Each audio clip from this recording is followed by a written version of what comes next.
ماں باپ کے نا فرمان کی نہ دنیا ہے نہ آخرت۔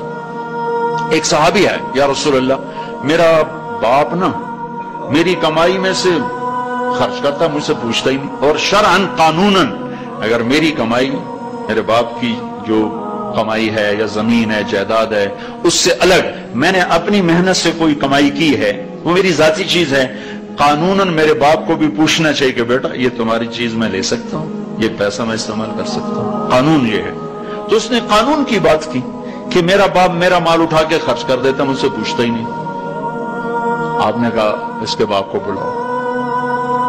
اس کے باپ کو بلایا تو انہوں نے پوچھا کیوں بلا رہے ہیں؟ کہ تیرے بیٹے نے تیری شکایت کی۔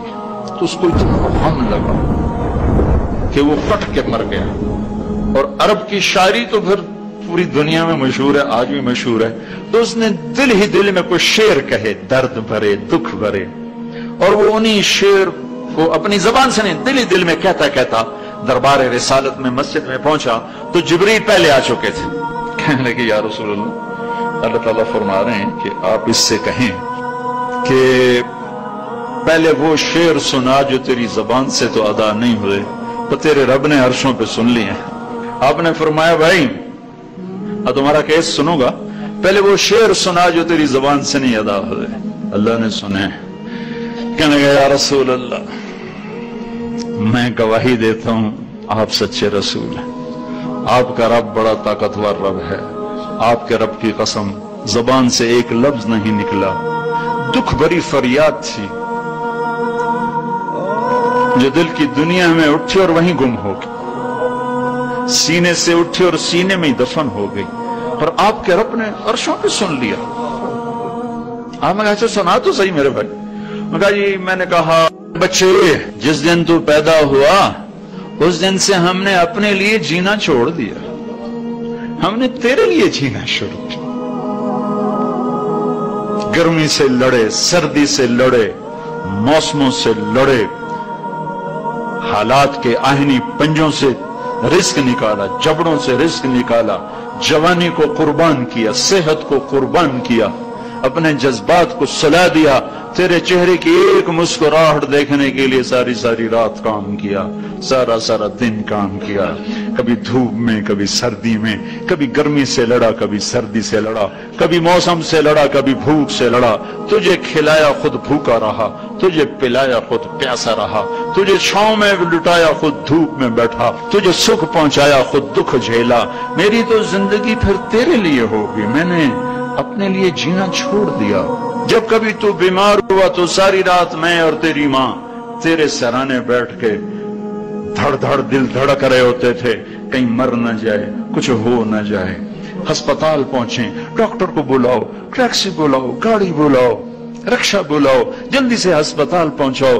اسی خوفناک خیالات میں ہم روتے تھے، پگھلتے تھے، ٹوٹتے تھے، بکھرتے گئے چلے گئے خشک پتے کی طرح، اور تیرے چہرے کی ایک مسکراہٹ کے لیے ساری مسکراہٹیں بھول گئے، تجھے صحت مند دیکھنے کے لیے اپنی صحت کے سودے کر دیے۔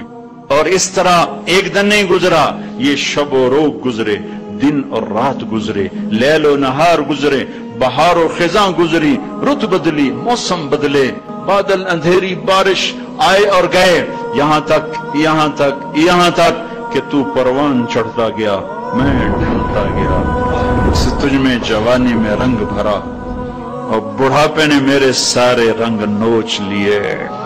تو سیدھا کھڑا ہوا تنے کی طرح، میری کمر جھک گئی کمان کی طرح، اور میں آسرے کا محتاج ہوا، تو طاقتور ہو کے جوان ہوا۔ پھر مجھے خیال آیا کہ میں اس کی انگلی پکڑ کے چلا، گود بٹھا کے چلا، کندھے بٹھا کے چلا، ہاتھ بٹھا کے چلا، اس کے لیے در در کی ٹھوکریں کھائیں۔ آج جب میں بوڑھا ہوا ہوں تو اب یہ میری انگلی پکڑے گا، میرا ہاتھ پکڑے گا، میں اس کی لاٹھی بنا، یہ میری لاٹھی بنے گا۔ لیکن ایک دم میرے بیٹے تیری آنکھیں ماتھے پہ چڑھ گئیں، تیرے تیور بدل گئے، تو مجھے یوں دیکھنے لگا جیسے میں تیرا باپ نہیں، میں تیرا نوکر ہوں۔ تو میں نے اپنی زندگی کو جھٹلا دیا اور میں نے کہا میں خواب دیکھ رہا تھا کہ میں باپ ہوں۔ نہیں میں باپ نہیں، میں نوکر ہی ہوں۔ میں پڑوسی ہوں تو اچھا میرے دوست، اگر میں پڑوسی ہوں تو پڑوسی کو بھی تو لوگ پوچھ ہی لیتے ہیں، کبھی مجھے پوچھ ہی لیتا کہ بھائی کسی چیز کی ضرورت تو نہیں، کچھ چاہیے تو نہیں۔ یہ اتنے درد بھرے اشعار ہیں کہ میرے تو اتنی فصاحت نہیں کہ میں اس کا ترجمہ کر سکتا، لیکن یہ وہ اشعار تھے کہ میرے نبی زار و قطار روتے اور آپ ٹوٹ پڑے اور آپ کی داڑھی آنسوں سے تر ہو گئی اور آپ نے اس کو گریبان سے پکڑا اور یوں جھٹکا دیا، اٹھ جا، دفع ہو جا، انت و مالک لابیک، تو باپ کے خلاف مقدمے کرتا ہے، نکل جا، تو اور تیرا سب کچھ تیرے باپ کا ہے۔ یہ صرف روزے شب قدر سے متعلق نہیں ہے کہ ماں باپ کا نافرمان ہے تو اس کی شب قدر برباد ہو گئی، ماں باپ کا نافرمان ہے تو سب کچھ برباد ہو